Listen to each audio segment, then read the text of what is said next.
دوسری بات ہے کہ اکثر لوگ غور نہیں کرتے ہیں. اس کی وجہ کیا ہے کہ اکثر لوگ تقلیدی ذہن کے ہوتے ہیں. جو معاشرے کے اندر باتیں مانی جا رہی ہیں وہ بھی مان لیتے ہیں، جو والدین مانتے ہیں وہ مان لیتے ہیں، جو ان کے بڑے انہیں تلقین کرتے ہیں تسلیم کر لیتے ہیں، کوسچن نہیں کرتے، اسکروٹنائز نہیں کرتے، تنقید نہیں کرتے، لہذا وہ سوچتے ہی نہیں. مسلمان کے گھر میں پیدا ہو گیا، مسلمان ہے، اللہ کو مانے گا، رسول کو مانے گا، قرآن کو مانے گا، آخرت کو مانے گا، وحی کو، جبرائیل کو مان لے گا. ہندو کے گھر میں پیدا ہو گیا، رام کو مانے گا، کرشن کو مانے گا، ویدوں کو مانے گا، اللہ اللہ خیر صلی اللہ. اگر کوئی عیسائی کے گھر میں پیدا ہو گیا وہ حضرت مسیح کو مانے گا، خدا کا بیٹا مانے گا، کفارے کا عقیدہ مانے گا اور اپنی زندگی جو ہے شروع کر دے گا. اکثریت انسانوں کی جو ہے وہ تقلیدی ذہن کی ہے. لیکن یہ بات جان لیجئے، ہر معاشرے میں ہر دور میں ایسے لوگ موجود رہے ہیں، خواہ وہ اقلیت میں ہو، بڑی مائکروسکوپک ایک اقلیت، لیکن ہمیشہ رہے ہیں جنہوں نے خود سوچنا چاہا، جنہوں نے ان مسائل کو خود اپنے غور و فکر کا موضوع بنایا. وہ مسائل کیا ہیں؟ یہ کائنات کیا ہے؟ اس کی حقیقت کیا ہے؟ یہ ہمیشہ سے ہے اور ہمیشہ رہے گی، یا کسی خاص وقت میں وجود میں آئی ہے اور کسی خاص وقت میں ختم ہو جائے گی؟ اگر کسی خاص وقت میں وجود میں آئی ہے تو آیا از خود وجود میں آئی ہے یا کسی نے پیدا کیا ہے؟ آیا خود بخود چل رہی ہے یا کوئی اس کا حاکم ہے؟ پہلا سوال تو یہ ہے سب سے اہم. دوسرا سوال یہ کہ میں کون ہوں، کہاں سے آیا ہوں؟ یہ تو ہمیں معلوم ہے، ہر شخص جانتا ہے فلاں تاریخ کو اس دنیا میں آیا، اس میں 9 مہینے کا اور اضافہ کر لے، فلاں تاریخ سے اپنی والدہ کے پیٹ میں اس کا آغاز ہوا. بس اس سے پہلے بھی کوئی میں تھا کہ نہیں؟ کوئی میری ہستی اس سے قبل بھی تھی یا نہیں تھی؟ تو کیا تھی؟ اور یہ بھی ہمیں معلوم ہے کہ ہر شخص کے لیے موت ہے، سامنے کھڑی ہے، یا قبر ہے، یا ہندو کو جلایا جانا ہے، ہر ایک کو معلوم ہے. لیکن آیا that death is the end، وہ خاتمہ ہے میرے سفر حیات کا، یا یہ کہ میرا وجود اس کے بعد بھی رہے گا؟ اگر بعد بھی میرے وجود کا کوئی تسلسل ہے تو اس کی کیفیت کیا ہوگی؟ یہ بنیادی سوالات ہیں. ایک سوال اور بھی ہے، خیر کیا ہے، شر کیا ہے؟ آیا خیر اور شر کی اقدار مستقل ہیں یا بدلتی رہتی ہیں؟ ان کے لیے کون سی چیز ہے جو فیصلہ کن ہوگی، جو طے کرے کہ یہ خیر ہے یہ شر ہے؟ یہ بنیادی مسئلہ ہے. بنیادی مسئلہ ایک اور بھی ہے کہ انسانی علم کی حقیقت کیا ہے. ایک تو معلومات ہمیں آنکھ سے، کان سے، جنہیں آپ ایکسٹرنل سینسز کہتے ہیں، آپ کے حواس ظاہری، کسی چیز کو چھو کر کچھ معلوم کر لیا، کسی کو چکھ کر معلوم کر لیا، کسی کو سون کر معلوم کر لیا، کسی کو دیکھا، کوئی چیز سنی، یہ 5 ایکسٹرنل سینسز ہیں. پھر ہمیں معلوم ہے تجربے سے کہ ہمارے اندر ایک اور شے بھی ہے جس سے ہم استدلال کرتے ہیں، نتیجہ نکالتے ہیں. سینس ڈیٹا جو ہے، ہمارے ان حواس سے جو معلومات حاصل ہوتی ہیں انہیں جمع تفریق کر کے نتیجہ اخذ کرتے ہیں. سادہ سی مثال کیا ہے؟ ہم نے دھواں دیکھا، آنکھ نے دیکھا صرف دھواں، فیصلہ ہم نے کیا آگ لگی ہے، حالانکہ آگ آپ نے نہیں دیکھی. یہ در حقیقت آپ نے یہاں فیصلہ کیا کہ جہاں دھواں ہوتا ہے آگ ہوتی ہے، لہذا جو میری آنکھ نے دھواں دیکھا ہے تو آگ ہے. یہ کیا ہے؟ یہ آپ کا انٹلیکچول پروسیس ہے، یہ آپ کے عقل کا دائرہ ہے. یہاں تک تو ہر انسان کے علم میں ہے. لیکن آیا علم کی اس سے ماورا بھی کوئی سورس ہے؟ حواس اور عقل سے بالا تر بھی کوئی ماخذ علم کا ہے یا نہیں؟ اگر ہے تو کیا ہے؟ اس سے آگے چلیے. ایک مسئلہ یہ ہے کہ مجھے یہ تو معلوم ہے کہ میرا پیٹ کھانے کو مانگتا ہے، بھوک لگتی ہے تو ہنگر پینز ہوتے ہیں، لہذا میں کھاتا ہوں، کھانے کے لیے بھاگ دوڑ کرتا ہوں، معاش کی جد و جہد کرتا ہوں، کوئی کسی چلا رہا ہے، کوئی اینٹیں ڈھو رہا ہے، کوئی ہل چلا رہا ہے، کوئی قلم چلا رہا ہے۔ اسی طرح یہ معلوم ہے میرے اندر سیکشول ارج ہے جس کی بنا پر میں نے شادی کی ہے، گھر گرہستی کا بوجھ اٹھایا ہے۔ لیکن یہ کہ کیا یہی ہے صرف انسٹنکٹس؟ کیا حیوانی داعیات کے علاوہ کوئی اور ایسا بھی ہمارا داعیہ ہے کہ جس کی بنا پر ہم ممیز ہو جائیں حیوانات سے؟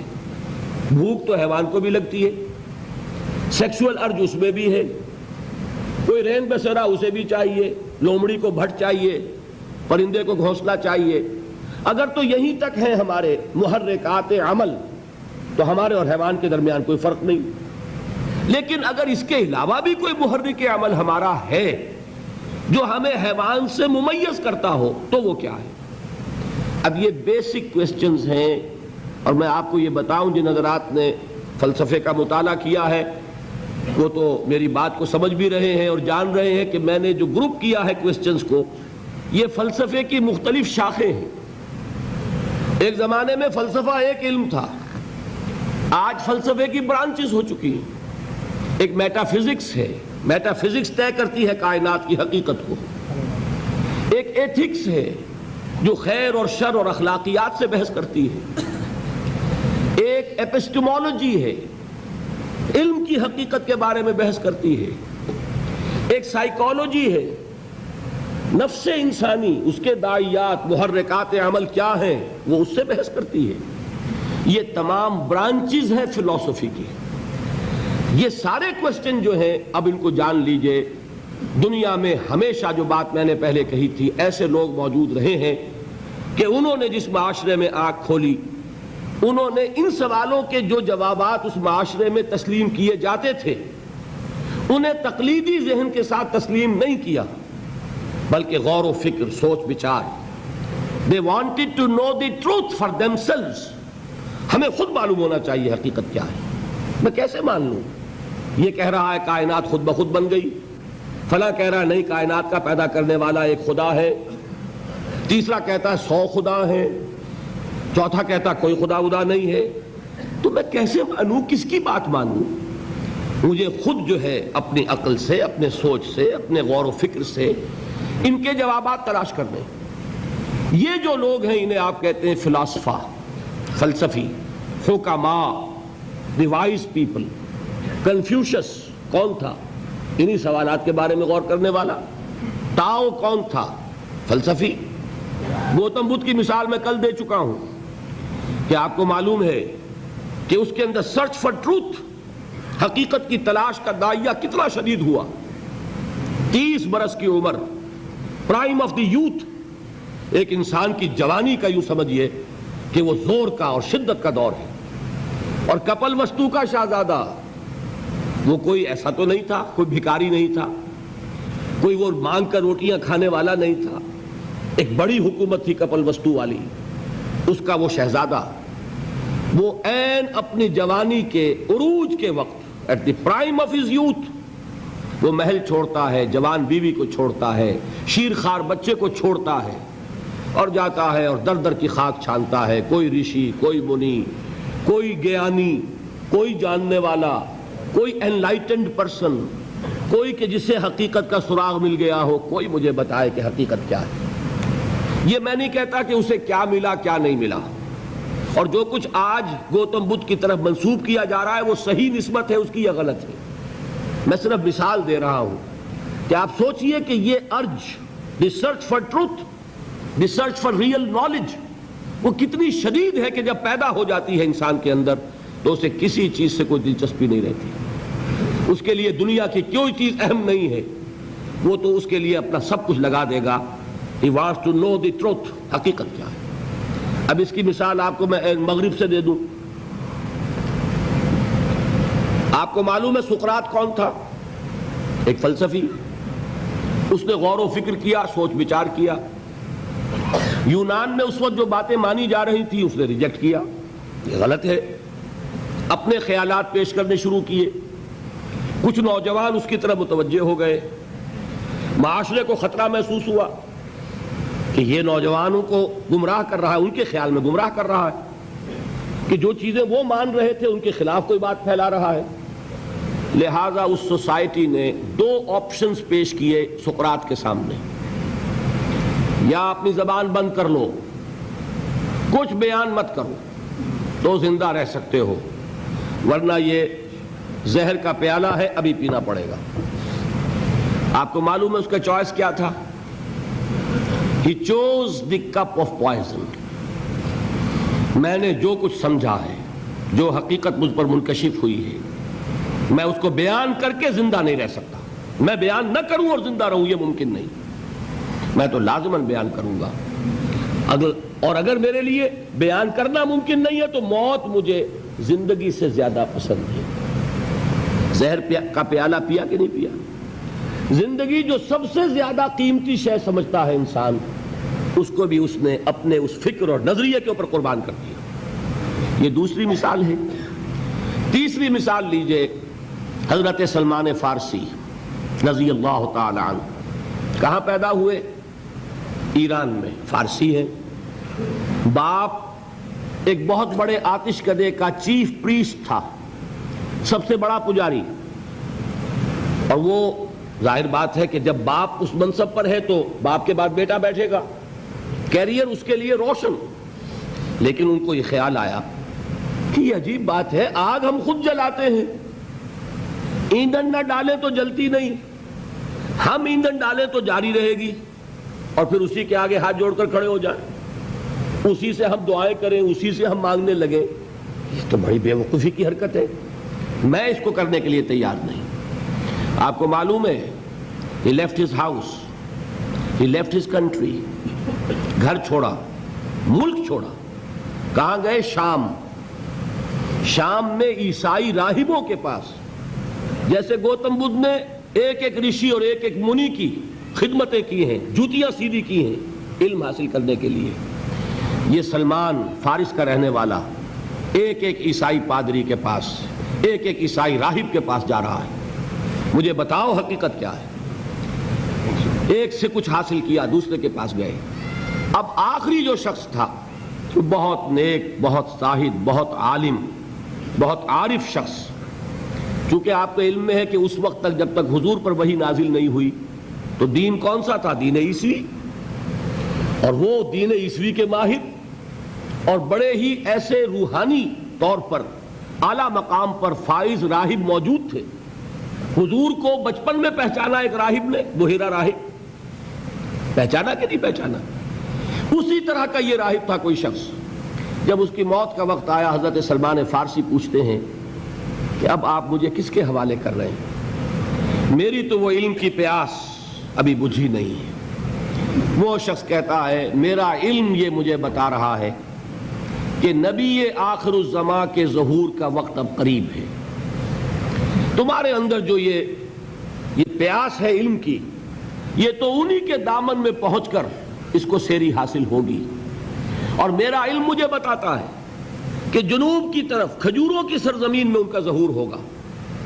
لہذا قسمت یاوری کرے گی، بسم اللہ کرو، ادھر کا رخ کرو. ادھر اس راہب کی آنکھیں بند ہوئیں، ادھر انہوں نے سفر شروع کیا عرب کا. ایک قافلے کے ساتھ شریک ہو گئے. قافلے پر ڈاکوؤں کا حملہ ہوا، گرفتار کر لیے گئے. گرفتار کرنے کے کیا معنی؟ غلام بنا لیے گئے، غلام بنا کر بیچ دیے گئے. لیکن خریدار کون تھا؟ مدینے کا ایک یہودی. یہ ہے طلب صادق. کشاں کشاں چاہے غلام کی حیثیت سے جا رہے ہیں مدینے. قسمت جو ہے یاوری کر رہی ہے. بظاہر یہ ہے کہ لوٹے گئے، غلام بنا لیے گئے. مدینے پہنچ گئے. حضور ابھی تشریف نہیں لائے، ابھی مکے میں ہے. لیکن خبریں آ رہی ہیں کہ مکے میں کسی نے دعویٰ کیا ہے نبوت کا. اب یہ منتظر ہیں، جا سکتے نہیں کہ غلام ہیں، آزاد تو ہے نہیں کہ اپنی مرضی سے موو کریں. میں یہ کہا کرتا ہوں یہ سلمان وہ شخص ہے، فارس کا سلمان، جس کے بارے میں وہ بات 100% صحیح ہے کہ پیاسا کنویں کے پاس نہیں گیا، کنواں پیاسے کے پاس چل کر آیا کہ محمد الرسول اللہ مدینے پہنچے ہیں صلی اللہ علیہ وسلم. اب انہیں خبر ملی، آ گئے وہ. لیکن یہ کہ بہرحال کیسے پہچانوں کہ جھوٹا ہے یا سچا نبی ہے؟ میرے لیے کیا پہچان ہے؟ راہب سے ایک سوال کیا تھا، اس نے کہا تھا دیکھو ایک پہچان میں تمہیں بتا دیتا ہوں. وہ صدقہ اور خیرات قبول نہیں کریں گے، ہدیہ قبول کریں گے۔ لہذا اب یہ چشم تصور ہی سے آپ دیکھیے کتنی منت سماجت کی ہوگی اپنے اس یہودی آقا کی، رخصت لی، ساتھ ہی کھجوریں کچھ حاصل کی، کھجوروں کو ٹوکری میں ڈالا، حضور کی خدمت میں پہنچ گئے۔ حضور نے سوال کیا کہ سلمان یہ کیا ہے؟ عرض کیا یہ صدقہ ہے، میں آپ کے لیے لایا ہوں۔ آپ نے فرمایا نہیں، صدقہ یہ غربا کا حق ہے، تقسیم کر دو، میں صدقہ نہیں لیتا۔ کچھ دنوں کا بیچ دے کر پھر وہی کام کیا، پھر کچھ کھجوریں لے کے حاضر ہوئے۔ کیا ہے؟ یہ ہدیہ ہے، آپ کی خدمت میں میں پیش کر رہا ہوں۔ فرمایا ہاں ہدیہ میں قبول کرتا ہوں۔ فوراً ایمان لائے، قدموں میں گر گئے۔ اب آپ بتائیے کہاں سے کہاں سلمان پہنچا ہے؟ اگر وہ بھی اپنے معاشرے میں جو چیز مانی جا رہی تھی اس کو مان کر اپنی زندگی بتا دیتا تو کیا محمد الرسول اللہ صلی اللہ علیہ وسلم کے قدموں تک پہنچنا نصیب ہوتا؟ یہ ہے وہ بات۔ اب اور مثالیں سن لیجئے۔ ورقہ ابن نوفل ہیں، مکے کے رہنے والے ہیں، لیکن ان کا دل پھر گیا یہ بتوں کو پوجنا چیبانی دارد، بے جان مورتیاں خود ہم تراشیں، ان کو پوجیں۔ لہذا وہ اب حقیقت کی پیاس میں گئے کہاں؟ مکے سے چل کر شام پہنچے۔ اس وقت تک حضور تو پیدا تو ہو چکے ہیں، ولادت ہو چکی ہے، وحی کا آغاز نہیں ہوا۔ لہذا ورقہ کہاں پہنچے ہیں؟ شام۔ وہاں جا کر عیسائیت اختیار کرتے، وہی دین تھا اس وقت، جب تک وہی حضور پر نہیں آتی وہی دین ہے آسمانی۔ حضرت عیسیٰ علیہ السلام کی رسالت کا دور چل رہا ہے، اور اتنی مہارت حاصل کرتے ہیں کہ ان کے بارے میں آپ کو ملے گا روایات میں کان یکتب التوراۃ بالعبرانیہ، کہ حضرت ورقہ ابن نوفل عبرانی زبان میں تورات لکھا کرتے تھے۔ مکے میں عربی زبان کے لکھنے والے گنتی کے لوگ تھے، اور یہ عبرانی کی تعلیم حاصل کی انہوں نے، اتنے بڑے عالم۔ جب پہلی وحی آئی ہے تو حضرت خدیجہ حضور کو لے کر گئی ہیں انہی ورقہ ابن نوفل کے پاس کہ ذرا سنیے ان کے ساتھ کیا ماجرا پیش آیا ہے۔ حضور نے جب وہ واقعہ بیان کیا حضرت جبرائیل کی آمد کا، غار حرا کا جو واقعہ تھا، تو ورقہ ابن نوفل فرماتے ہیں کہ یہ وہی ناموس ہے جو موسیٰ پر نازل ہوا تھا، عیسیٰ پر نازل ہوا تھا، اور کاش کہ میں اس وقت تک زندہ رہوں جبکہ آپ کی قوم آپ کو مکے سے نکال دے گی۔ حضور حیران ہوئے، اوا مخرجیہم، کیا یہ مجھے نکال دیں گے؟ یہ تو مجھ سے بہت محبت کرتے ہیں، مجھے الصادق کہتے ہیں، الامین کہتے ہیں، میں ان کی آنکھوں کا تارا ہوں، یہ مجھے نکال دیں گے؟ حضرت ورقہ کہتے ہیں ہاں، یہ اللہ کا ایک پرانا قانون چلا رہا ہے، جو کوئی بھی حق کی دعوت دیتا ہے اس کی قوم اس کی دشمن ہو جاتی ہے، لہذا یہ واقعہ آپ کے ساتھ پیش آئے گا۔ کاش کہ میں اس وقت تک جوان ہوں جبکہ آپ کی قوم آپ کو یہاں سے نکالے گی تاکہ میں آپ کی کچھ مدد کر سکوں۔ وہ نوبت آئی نہیں، ورقہ کا انتقال ہو گیا۔ اسی طرح کا معاملہ زید کعبے کے پردے پکڑ پکڑ کر کہا کرتے تھے، اے اللہ میں صرف تیری بندگی کرنا چاہتا ہوں، میں ان بتوں کو نہیں پوجنا چاہتا، مجھے معلوم ہے ان میں کچھ نہیں ہے، لیکن اے اللہ کیسے پوجوں یہ مجھے معلوم نہیں، تیری بندگی کیسے کروں، تیری پرستش کیسے کروں، تیرے احکام کیا ہیں مجھے معلوم نہیں۔ یہ زید ہیں جن کا انتقال ہو گیا حضور پر وحی کے شروع ہونے سے پہلے۔ ان کے بیٹے تھے سعید ابن زید، جو بہنوئی تھے حضرت عمر ابن خطاب کے، ان کے گھر میں فاطمہ بنت خطاب حضرت عمر کی ہمشیرہ تھی۔ اب آپ بتائیے زید کا بیٹا ہو، کیسے ممکن ہے کہ ادھر محمد پر وحی آئے ادھر وہ اس کی تصدیق نہ کر دیں؟ لہذا سعید ابن زید جو ہیں یہ عشرہ مبشرہ میں سے ہیں، ان 10 چوٹی کے صحابہ میں سے ہیں کہ جنہوں نے فوراً تصدیق کی اور جن کو کہ جنت کی بشارت دنیا میں دی گئی۔ وہ سعید ابن زید کے بیٹے سعید، اور یہی ذریعہ بنے ہیں حضرت عمر کے ایمان کا۔ وہ آپ کی بہن اور آپ کے بہنوئی فاطمہ اور ان کے شوہر سعید ابن زید یہ ایمان لائے ہیں پہلے، اور ان کے راستے سے ہو کر ایمان کی دولت خود حضرت عمر تک پہنچی ہے۔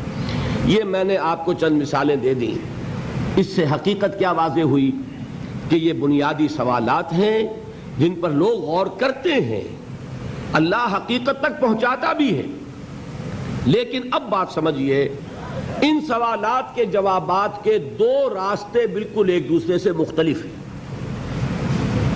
ایک راستہ ہے اپنی سوچ، اپنی عقل، اپنا غور و فکر، اپنا استدلال، استنتاج، انفر کرنا، نتائج نکالنا، اپنی منطق لڑانا۔ جو لوگ اپنے غور و فکر سے ان سوالات کے جواب دیتے ہیں انہیں ہم کہتے ہیں فلسفی۔ ایک ایسے لوگ بھی ہمیں ملے تاریخ میں جنہوں نے یہ دعویٰ کیا کہ ان سوالات کا جواب ہمیں ملا ہے ایک اور ذریعے سے۔ وہ ذریعہ ہماری سوچ کا نہیں ہے، وہ ہمارے غور و فکر کا حاصل نہیں ہے، وہ ہماری منطق کا نتیجہ نہیں ہے، بلکہ ایک اور سورس ہے جو تمہارے پاس نہیں ہے۔ وہ سورس وہی کی سورس ہے، وہ ذریعہ وہی کا ذریعہ ہے، اس ذریعے سے ہمیں معلومات حاصل ہوئی ہیں۔ ان کو ہم کہتے ہیں نبی۔ فلسفی اور نبی میں اتنا ہی فرق ہے۔ فلسفی ان سوالات کو گریپل کرتا ہے، ان کے ساتھ وہ اپنے ذہن، اپنے فکر کی قوت اور صلاحیتوں کے ساتھ کشتی کرتا ہے۔ اب کسی فلسفی کا کوئی نتیجہ ہے، کسی کا کوئی نتیجہ ہے۔ یہی وجہ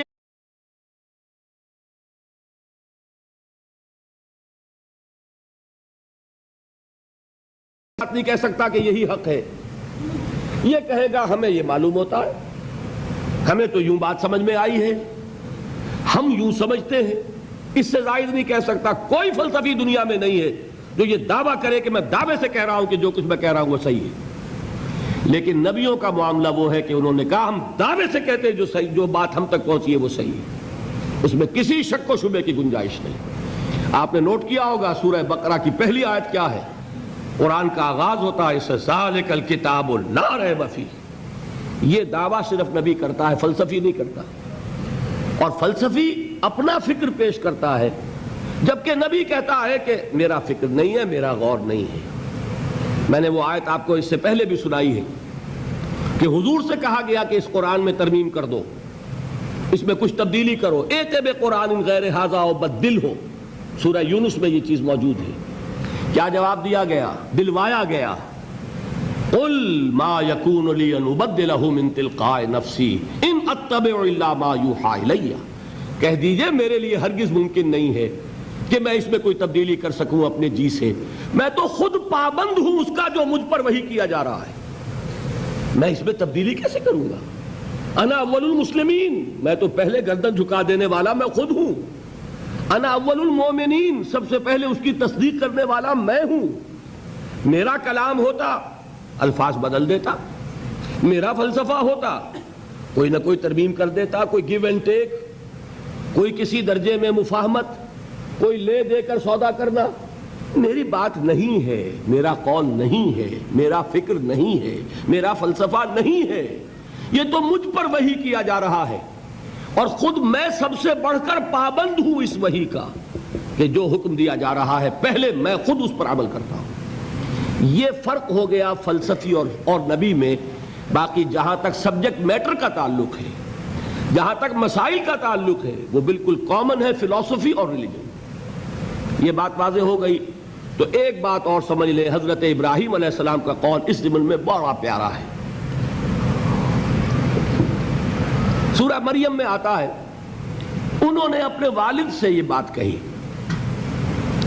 یا ابت انی قد جانی من العلم ما لم یاتک فاتبعنی اہدک صراطا سویا۔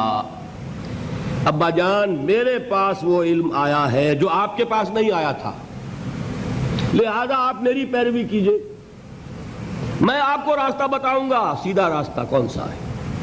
اب دیکھیے، یہ بات کو میں اور واضح کرنے کے لیے کہہ رہا ہوں کہ بظاہر یہ کہا جا سکتا ہے کہ یہ الٹی گنگا بہ رہی ہے، بیٹا باپ سے کہہ رہا ہے۔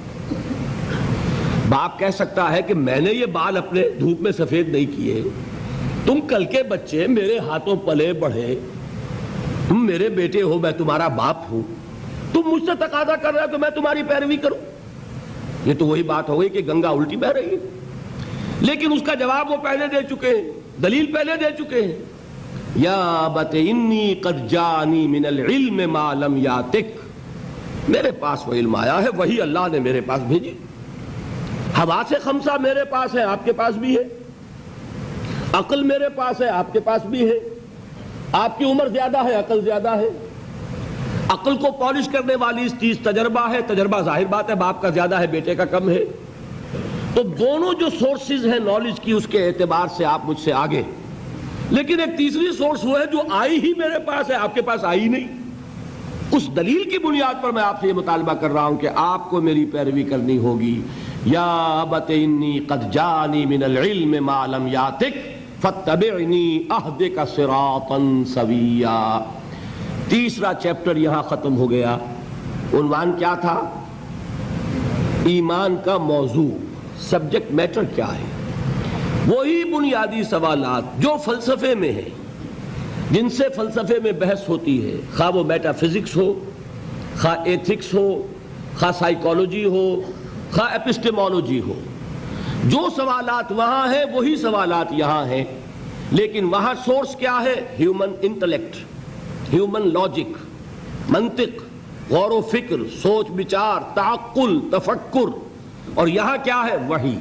یہ فرق ہے، باقی جہاں تک سبجیکٹ میٹر کا تعلق ہے کوئی فرق نہیں۔ اب آئیے چوتھا باب۔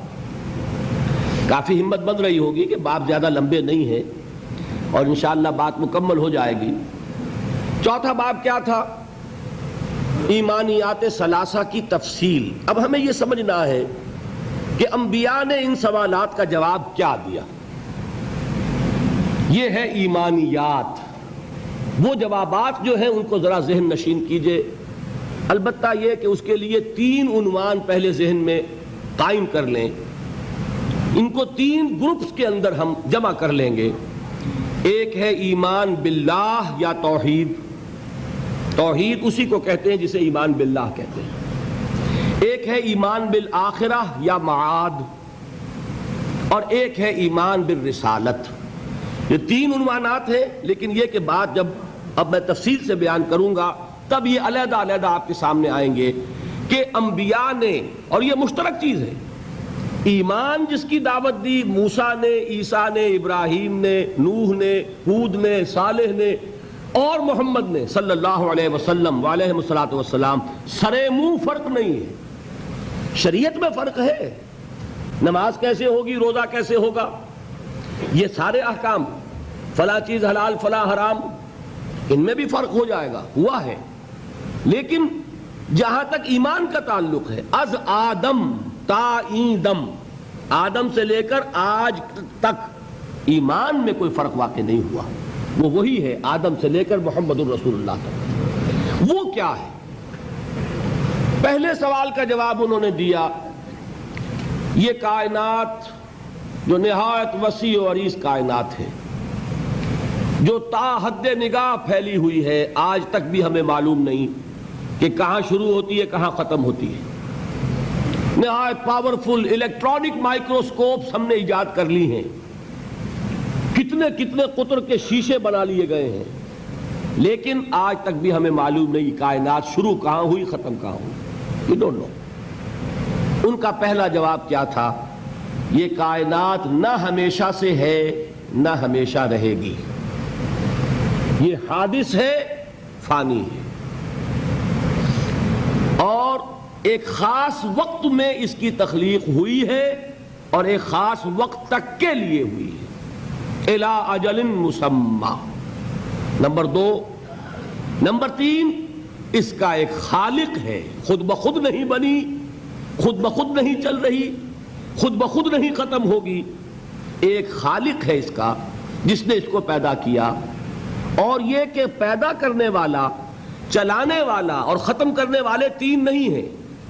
جن حضرات کے علم میں ہوگا، ہندوؤں میں ایک مسلک یہ بھی ہے، پیدا کرنے والا خدا اور ہے، اس کا رب، اس کو چلانے والا، پرورش کرنے والا اور ہے، اس کو ختم کرنے والا اور ہوگا۔ یعنی یہاں تک تو وہ مان رہے ہیں کہ کائنات نہ ہمیشہ سے نہ ہمیشہ رہے گی، یہ پیدا ہوئی ہے اور ختم ہوگی، لیکن یہاں سے آگے فرق ہو گیا، پیدا کرنے والا اور، اس کو نرش کرنے والا، پرورش کرنے والا اور، اس کو ہلاک کرنے والا اور۔ جبکہ انبیاء کی دی ہوئی بات کیا ہے؟ وہ ایک ہی اللہ ہے، وہی خالق، وہی مدبر، وہی ہے کہ جس کے حکم سے کائنات ختم ہوگی، قیامت واقع ہو جائے گی۔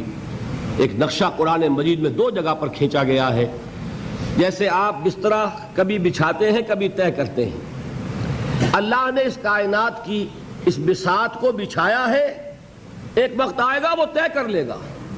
وَالسَّمَاوَاتُ مَطْوِيَّاتٌ بِيَمِينِهِ، وہ دن آئے گا کہ تمہاری یہ زمین اس کے ایک مٹھی میں ہوگی، وَالْأَرْضُ، یہ ایک پوری کی پوری زمین جو ہے، قَبْضَتُهُ يَوْمَ الْقِيَامَةِ، اس کی ایک مٹھی میں ہوگی۔ وَالسَّمَاوَاتُ مَطْوِيَّاتٌ بِيَمِينِهِ، اور تمام یہ فضائیں اور خلائیں اس کے داہنے ہاتھ میں لپٹی ہوئی ہوں۔ بہرحال وہ ایک خدا ہے، ایک خالق ہے، ایک مدبر ہے، ایک ہی ہے کہ جو اس کو ہلاک کرنے والا ہے۔ نمبر 4، وہ جو ایک ہستی ہے، واحد، نہ اس جیسا کوئی ہے اس کی ذات کے اعتبار سے، نہ اس جیسا کوئی ہے اس کی صفات کے اعتبار سے، نہ اس جیسا کوئی ہے اختیارات کے اعتبار سے۔ یہ توحید ہو رہی ہے نا۔ اور نمبر 5، جتنی صفات کمال ہیں وہ اس میں بتمام و کمال موجود ہیں۔ مثلا علم ایک صفت ہے، اعلیٰ صفت ہے، عالم ایک غیر عالم کے مقابلے میں ایک اعلیٰ ہستی کا حامل ہے۔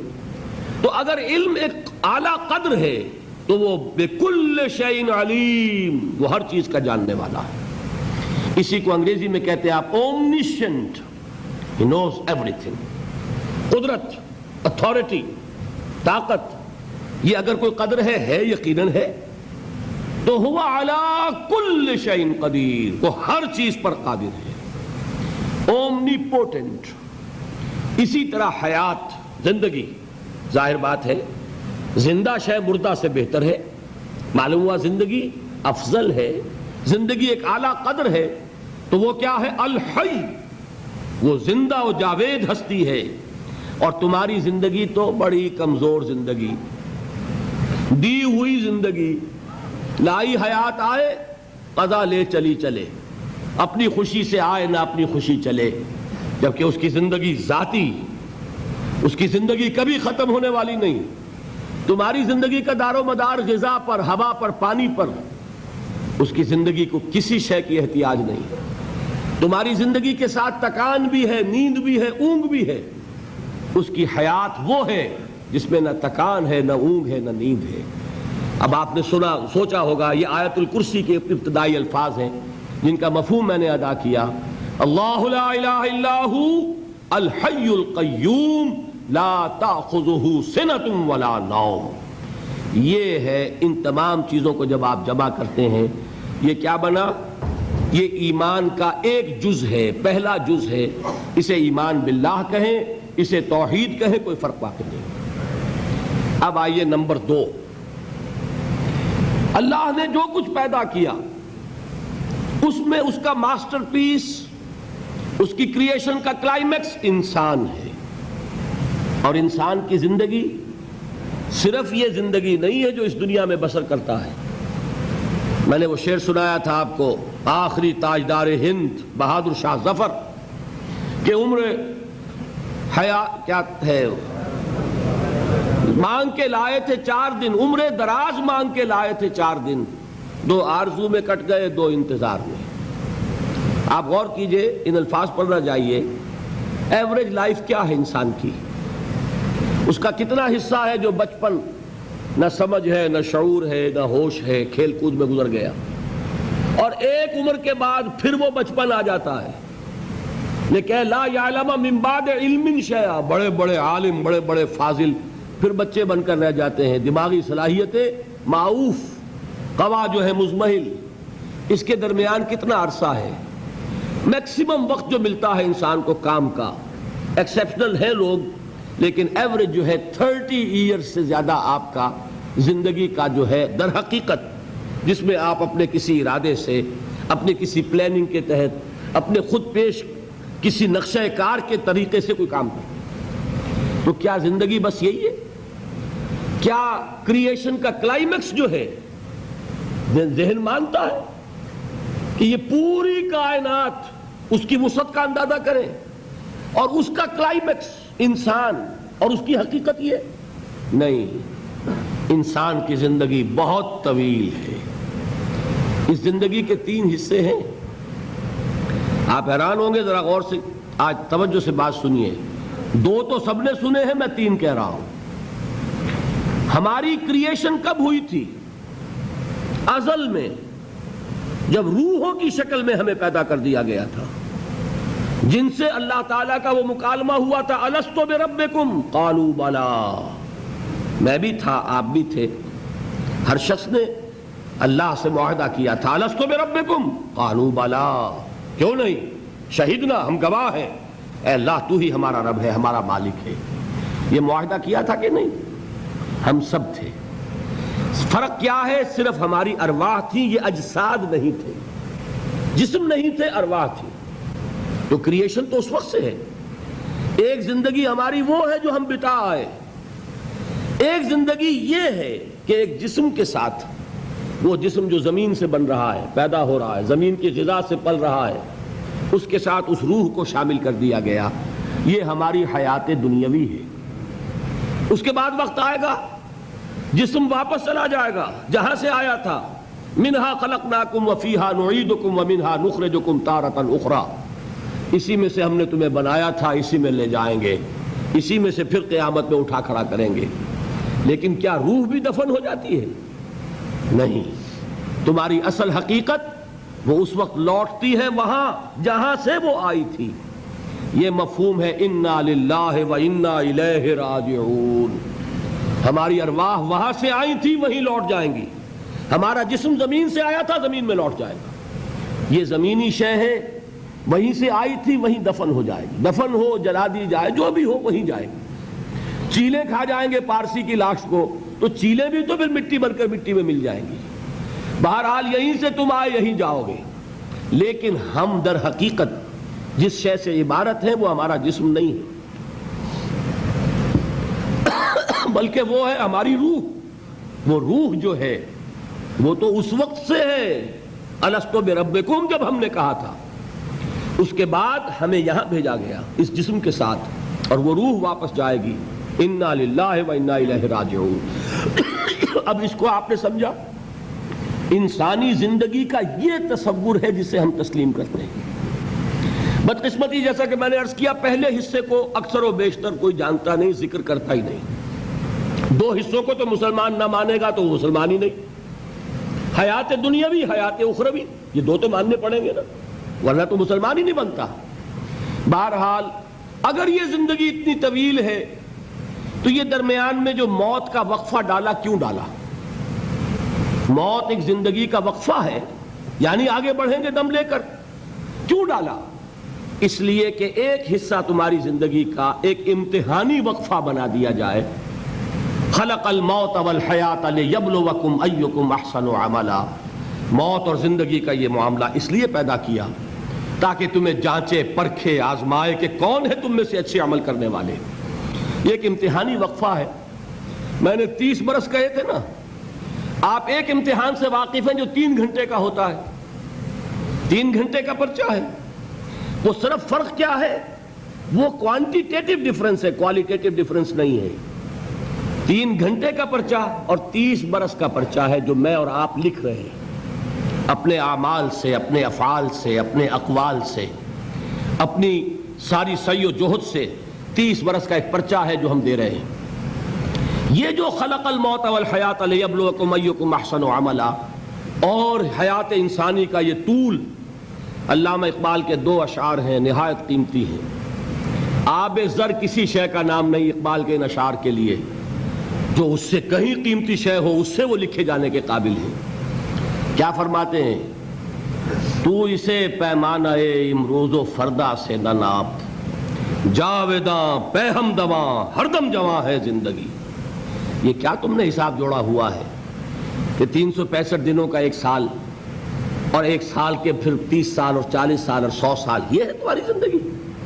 تو اسے پیمانہ امروز و فردا سے نہ ناپ، جاویداں پہم دواں ہر دم جواں ہے زندگی.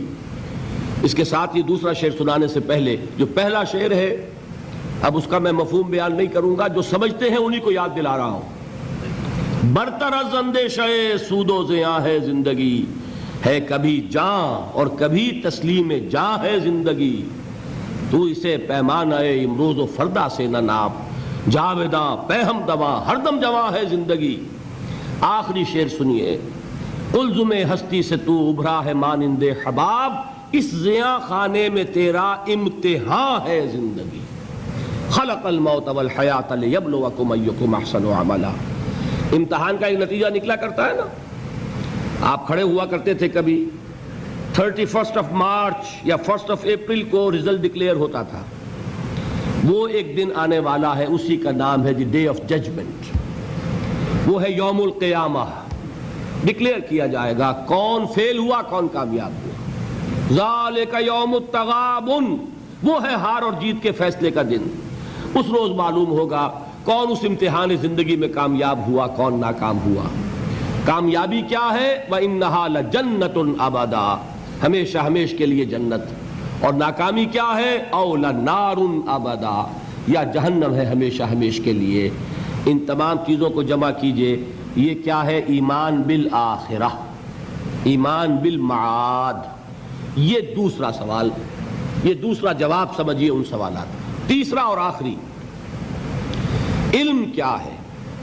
یقیناً حواس سے جو معلومات حاصل ہوتی ہیں وہ بھی درست ہیں، یقیناً عقل کی ایک فیکلٹی بھی اللہ نے دی ہے۔ انسان اپنے اس ذرائع علم سے حقیقت کے قریب پہنچ جاتا ہے، لیکن یقین کی دولت محض اس عقل کے ذریعے حاصل نہیں ہوتی۔ اور اس عقل میں یہ صلاحیت تو ہے کہ خدا کو پہچان لے، یہ صلاحیت ہے کہ جان لے کہ کوئی ایک ہے جو اس کا کریٹر ہے کائنات کا، یہ صلاحیت بھی ہے کہ جان لے کہ زندگی ختم نہیں ہوگی یوں ہی، حساب کتاب ہونا چاہیے، جزا سزا ملنی چاہیے، ورنہ خیر اور شر کا تصور غلط ہو جائے گا۔ There will be no basis for morality۔ یہ کانٹ جن کا بھی انہوں نے نام سنا ہے ان کو بھی عرض کر رہا ہوں کہ کانٹ نے ایک کتاب لکھی تھی دی کریٹیک آف پیور ریزن، اور اس میں اس نے ثابت کر دیا کہ کسی منطقی دلیل سے خدا کا وجود ثابت نہیں ہو سکتا۔ ایک تہلکہ مچ گیا پورے یورپ میں۔ اس وقت تک ابھی یہ جو الحاد ہے یہ اتنا نہیں تھا، عیسائیت تھی۔ خدا کا انکار کے معنی کیا ہے؟ بغاوت عیسائیت سے۔ اب یہ بھی ہو سکتا ہے کہ اس نے بغاوت سے خوف زدہ ہو کر کتاب لکھی ہو، یہ اللہ جانے۔ سقراط کا سکہ سا جو ارادہ ہے، قوت ارادی، وہ ہر ایک کو تو نہیں ملتا۔ سقراط نے تو اپنے علم کے اور اس کے بیان کرنے کے مقابلے میں زہر کے پیالے کو پسند کر لیا، لیکن ہو سکتا ہے کانٹ گھبرا گیا ہو۔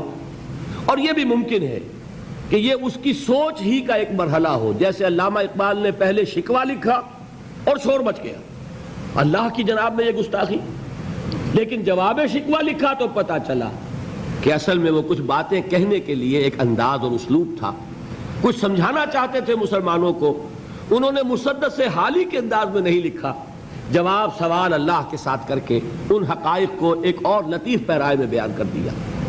اسی طریقے سے ہو سکتا ہے کانٹ کی دوسری کتاب کا معاملہ ہو، دی کریٹیک آف پریکٹیکل ریزن، اور اس میں وہ ثابت کرتا ہے انسانی اخلاقیات کے لیے کوئی بنیاد نہیں ہے جب تک کہ اللہ کو نہ مانا جائے۔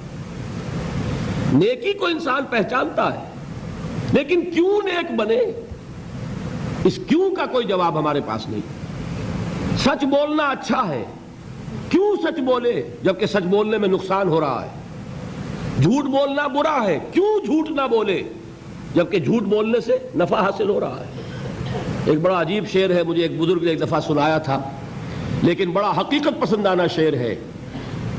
اے صداقت بر تو لعنت، از تو رنجے یافتم، اور اے صداقت کے مقابلے میں کوئی اور لفظ تھا، اے خیانت بر تو رحمت، از تو گنجے یافتم، اے خیانت تیرے اوپر خدا کی رحمتیں ہو، تیری وجہ سے مجھے خزانہ ملا ہے، اور اے صداقت تجھ پر لعنت ہو، تیری وجہ سے دوست بھی ناراض ہو گئے۔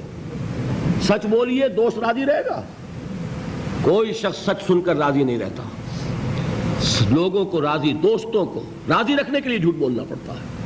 تو اے صداقت یا اے دیانت کہہ لیجئے، اے دیانت بر تو لعنت، از تو رنجے یافتم، رنج ملا مجھے اور تو کچھ نہیں ملا، لوگ ناراض ہو گئے، غصہ ہو گئے، اور اے خیانت بر تو رحمت، از تو گنجے یافتم، گنج ملا، خزانہ ملا۔ تو دنیا کی کیفیت تو یہ، پھر کیوں کوئی شخص سچ بولے، کیوں کوئی شخص جھوٹ نہ بولے، کیوں دیانت برتے، کیوں خیانت نہ کرے؟ اس کے لیے لاکھ آپ کوششیں کر لیں، پولیس کھڑی کر دیں، چوکیاں بنا دیں، جس کا داؤ چل جائے گا وہ خیانت کرے ہی کرے گا۔ اس کو روکنے والی ایک شے ہے اللہ پر ایمان۔ یہ میں بات کس کی بیان کر رہا ہوں؟ کانٹ کی، کہ بغیر خدا کو مانے ہوئے اخلاق کے لیے کوئی بنیاد نہیں۔ تو یہ ہے وہ چیز جو میں آپ کو بتا رہا ہوں کہ علم انسان کا، اس کے حواس سے جو حاصل ہوتا ہے علم، سائنٹیفک علم وہی ہے۔ قرآن نے کبھی اس کی نفی نہیں کی۔ قرآن تو کہتا دیکھو، کھول آنکھ، فلک دیکھ، فضا دیکھ، کھول آنکھ، زمین دیکھ، فلک دیکھ، فضا دیکھ، اور مشرق سے ابھرتے ہوئے سورج کو ذرا دیکھ۔ افلا ينظرون الى الابل كيف خلقت والى السماء كيف رفعت والى الجبال كيف نصبت والى الارض كيف سطحت۔ قرآن نے دعوت دی ہے، یہ علم بھی صحیح ہے، حقیقی ہے۔ پھر تعقل، تفکر، افلا تعقلون، افلا تتفکرون، افلا یعقلون، یہ سارا قرآن نے کہا۔ ان دونوں کو اپروو کرتے ہوئے، تسلیم کرتے ہوئے قرآن کہتا ہے اس کی لمٹ ہے، یہ علم تمہیں حقیقت کے دروازے تک تو پہنچا دے گا، اندر داخل نہیں کرے گا۔ بڑے پیارے الفاظ ہیں اقبال کے، گزر جا عقل سے آگے کہ یہ نور چراغ راہ ہے، منزل نہیں ہے۔ اور کیا کبھی؟ عقل گو آستاں سے دور نہیں، اس کی قسمت میں پر حضور نہیں ہے، قریب لیکن حضور نہیں ہوگا۔ انسان کو حقیقت کے حضور میں حاضری اور علم الیقین کا حصول صرف وحی کے ذریعے سے ممکن ہے۔ اللہ نے اپنی رحمت کا اظہار فرمایا ہے، انسان کو محض عقل کے حوالے نہیں کیا، انسان کو محض حواس ظاہری کے حوالے نہیں کیا، بلکہ اس کی ان تمام صلاحیتوں کے مزید جلا کے لیے چنے ہوئے بندے، سیرت و کردار کی معراج پر فائز، جن کی صداقت اور دیانت کا لوہا ان کے دشمنوں نے تسلیم کیا، ان کو چن کر ان پر وحی نازل کی، ہدایت بھیجی، راستہ دکھایا، انہیں مامور کیا کہ چاہے گالیاں دی جائیں، چاہے پتھراؤ کیا جائے، چاہے تمہارے جسم کو لہو لہان کیا جائے، تمہیں خلق خدا کو یہ حقیقت کا پیغام پہنچانا ہے، جو پیغام پہنچانا ہے اس پر عمل کر کے دکھانا ہے۔ اگر ایک نظام دیا گیا ہے تو نظام کو قائم کر کے چلا کے دکھانا ہے۔